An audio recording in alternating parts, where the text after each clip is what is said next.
Welcome back to the Musing Greg. Over the past 5 months, I've been using the solid GPS to track the location of our rental caravan. It's travelled over 6,500 kilometres, visiting York Peninsula, the Flinders Ranges, the Riverland, the Murray Mallee, Albury-Wodonga and country Victoria. In that time, I've tested pretty much every feature it's got and found a few it hasn't.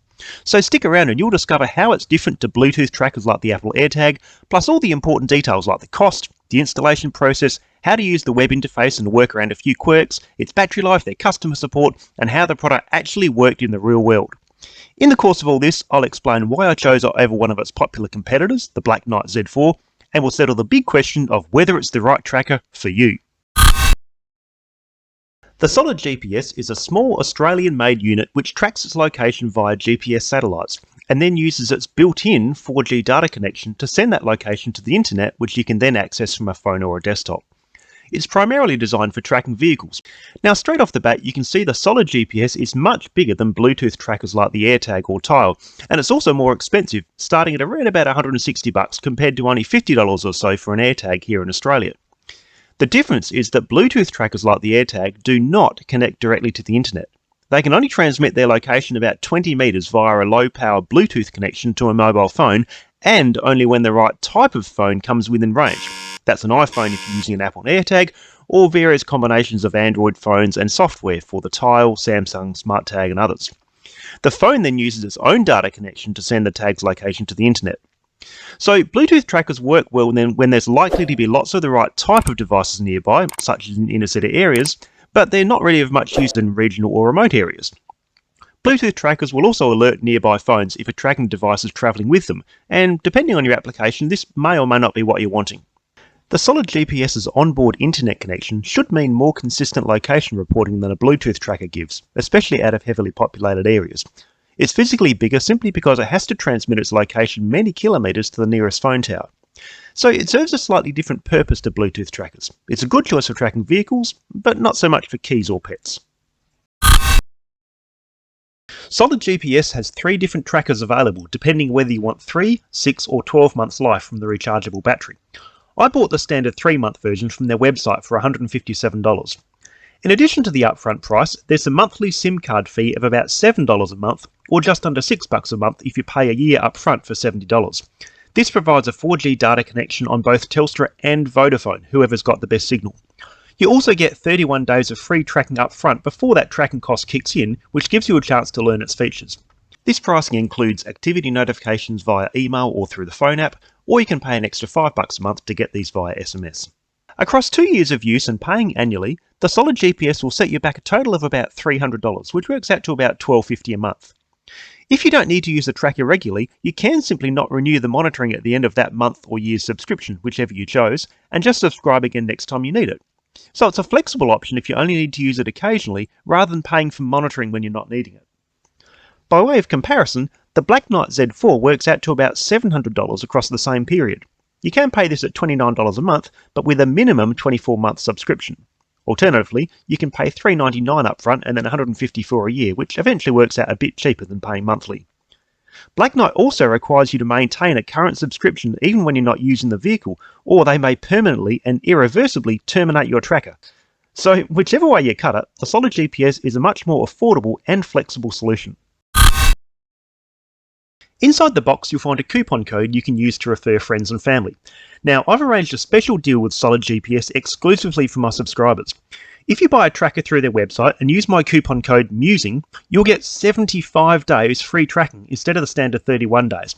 That's 2.5 months of free tracking before you start paying a cent for the monthly monitoring, and you'll be supporting my channel at the same time. So keep that in mind if you decide to buy one. There's a quick start guide.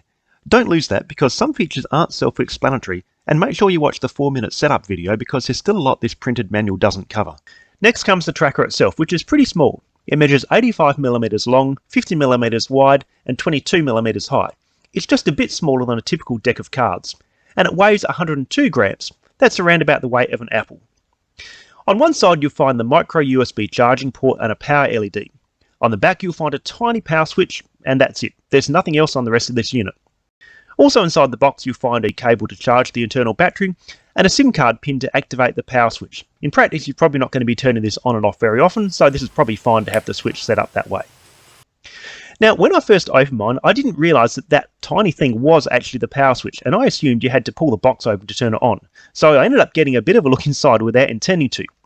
As you can see, the standard unit comes with a 3000 mAh lithium battery and a whole lot of electronics underneath. It was at this point that the antenna just popped out like this, and I realised it probably wasn't supposed to have gone this far. But I must say I was a little bit surprised to find that the antenna wasn't supported better. I mean, there's nothing wrong with the box itself. It does have a bit of a look of a J-card Jiffy box like you might use for a personal electronics project. And I have to say that this would be probably one example of the impression I had several times that the Solid GPS did just seem a little bit rough around the edges at times. But we'll come to that. I did talk to Solid GPS, by the way, about the antenna. They said, yeah, look, you're not supposed to open it, Greg, but with the battery in place, there's no issue. The antenna doesn't wobble around.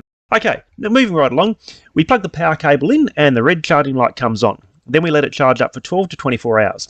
Once that's done, use a little pin to flick the power switch away from the charging port to turn it on, then place it by a window for a few minutes so it can pick up a GPS signal. While that's happening, log into the web portal.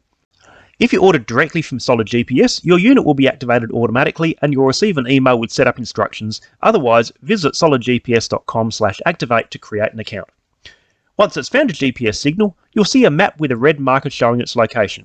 We'll talk about some of the features of the web portal in a minute. Unlike the Black Knight Z4, the Solid GPS is not weatherproof, so it needs to be installed inside, face up, as high as you can, and with as little metal above it as possible to maximise signal strength. Now I have to say the installation wasn't as easy as I imagined.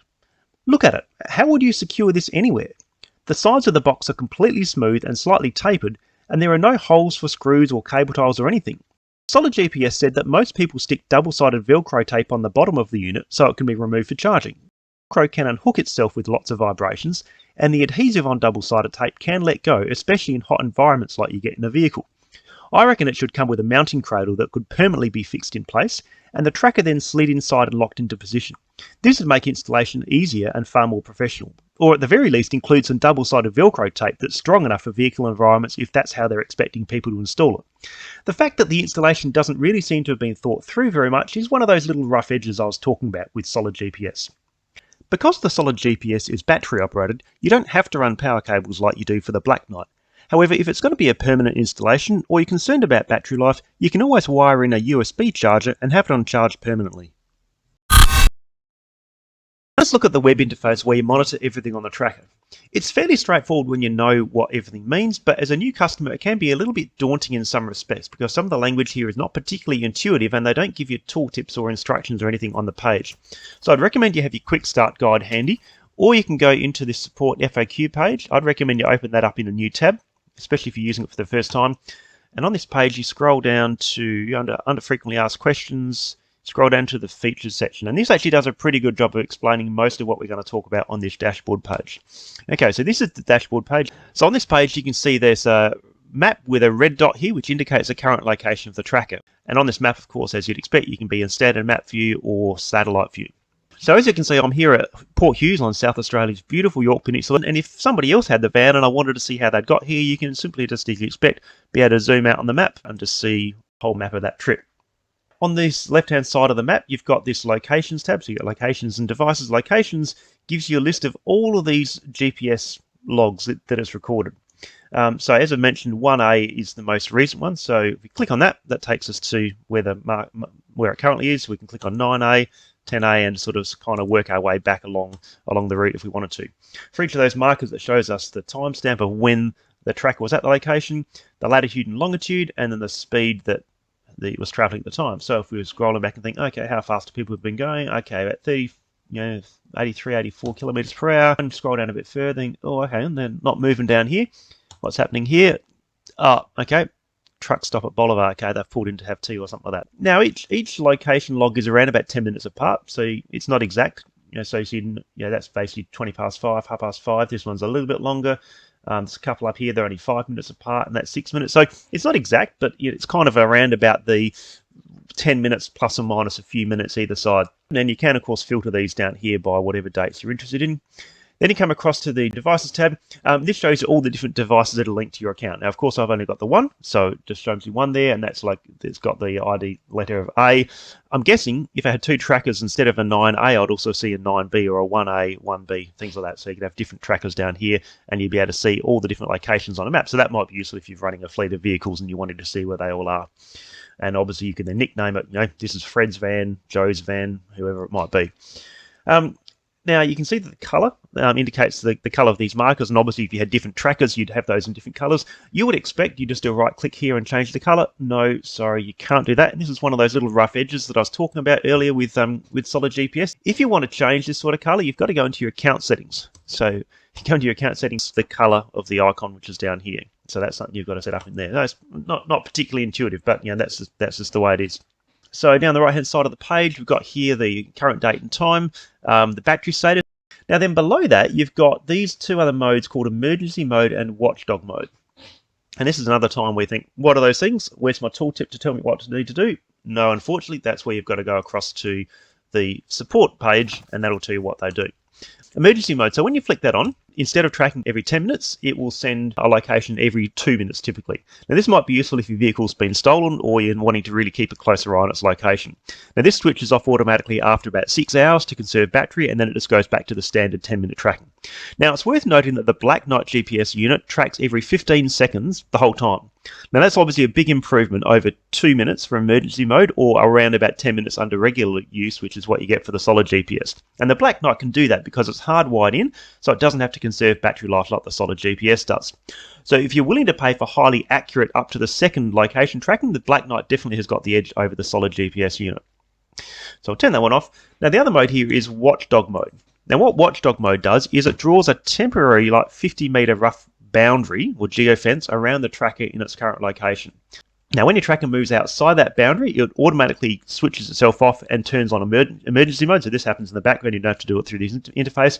And when emergency mode gets triggered, then it sends you an alert letting you know the tracker's left the boundary, and then emergency mode's been turned on. Now this alert comes into your email account and also through the smartphone app if you've got this installed.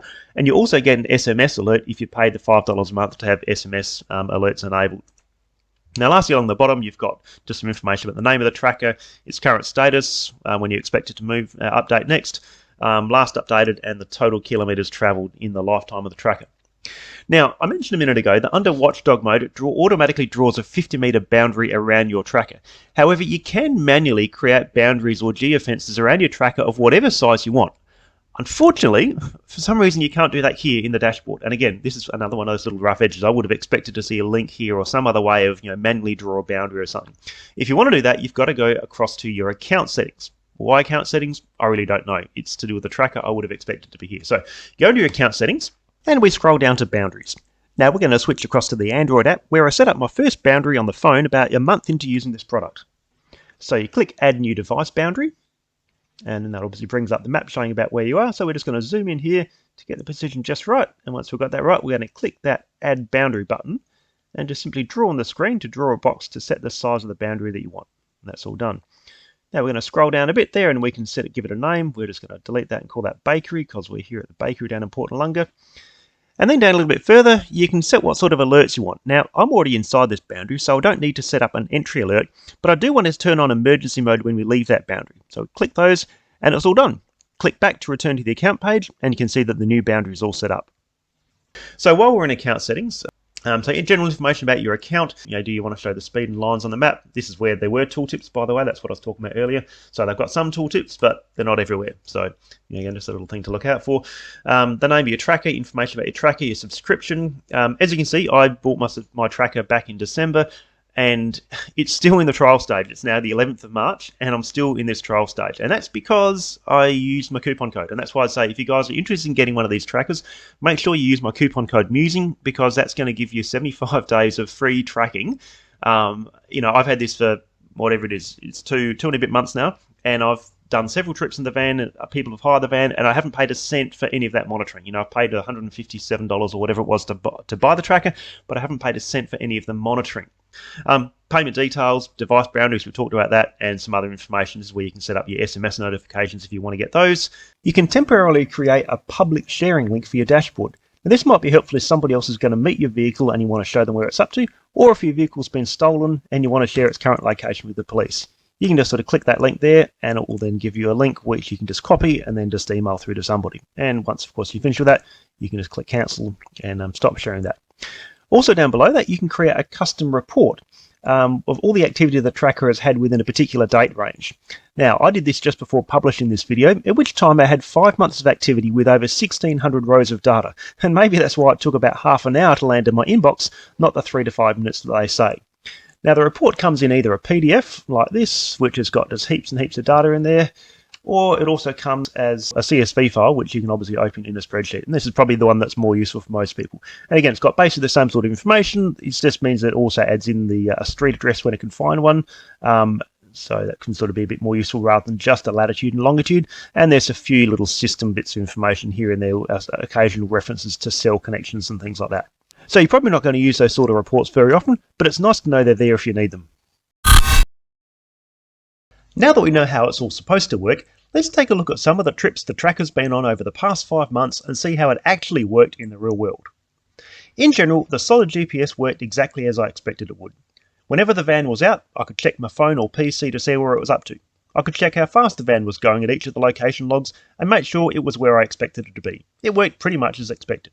So it's the 12th of March 2024 and our van's on its way up to the Flinders Ranges, so I'm here in the Solid GPS phone app checking where it's up to. It looks like the hirers are on the Port River Expressway at the moment, and if you scroll down you can see that they're travelling at highway speeds at the moment, about 86 kilometres per hour. And you can see the location's just updated. On 2 occasions I was out of network range. The Solid GPS continues to save its locations locally and uploads those to the server when a signal's restored, which is good. However, because it keeps checking for a network signal, it does use up a bit more battery. More on that later. I didn't need to use the boundaries feature very much, but it'd be very useful if you've got a few key locations in your network and you want to know when a vehicle's come or gone, maybe courier vehicles arriving or leaving distribution centres. As you can see, this is that bakery boundary we set up earlier while I was sitting just here. We'd left the bakery and had driven down to the jetty when the notification came through that the tracker had exited the boundary, and that would have only been a minute or 2 later. The SMS notification was pretty bare, as you can see. It would have been nice if it included a link to the dashboard. For some reason my phone blocked notifications from the Solid GPS Android app when I first installed it, so I had to go into the phone settings and manually unblock these. But once that was done, I found clicking the notification opened the app and took you to the tracker, which is sensible. The email alerts included a link to the dashboard too. I really liked Watchdog mode because it's a single-click way to get notified whenever the tracker leaves its current location. I often turn Watchdog mode on when our van's set up somewhere so I'll know when it's on the move. It might mean the people are just leaving home, it might mean they're coming back early so I could be ready for them to return, or it could mean that the van's been stolen if it's moving when it shouldn't be. Emergency mode works pretty well, in that when it's running the tracker does log its location about every 2 minutes instead of every 10. I often used emergency mode when we're waiting for our caravan to be returned from hire. I'd turn it on when it was about half an hour away, just so I could keep a closer eye on how soon to expect it back. However, in a genuine emergency, 2 minutes between updates is still casting a pretty broad net, so I'd prefer Solid GPS to add in the option of 15-second tracking like the Black Knight does, even if it's only for an hour or so. It might cost a bit of battery life and network activity, but I'd be willing to sacrifice those in a genuine emergency. It wasn't all good news though, as I did encounter a few shortcomings or bugs in the Solid GPS. Firstly, there's one problem that affects all of these modes. Any changes you make in the Solid GPS interface don't get immediately pushed out to the tracker. The tracker only learns of them next time it contacts the server with its next scheduled update. Now this doesn't matter if the device isn't moving at the time, like turning on Watchdog mode before it leaves home, because the information will probably get to the tracker before it moves. But if you discover your vehicle's been stolen and you turn on emergency mode, you could be waiting 10 or even 20 minutes before you start getting those 2-minute location updates, which isn't what I'd be wanting in a genuine emergency. I would hope Solid GPS can work out some way to push critical updates out to the tracker as soon as they're made. I found a bug that if you left the app open and some new data points came in, they didn't get loaded into the location table in the correct order, which led to some very interesting arrows on the map. You can see that these markers are numbered 654321, and that's the order they were in when the page was loaded. But while the page has been open, some new times have come in, and you can see that they're out of order.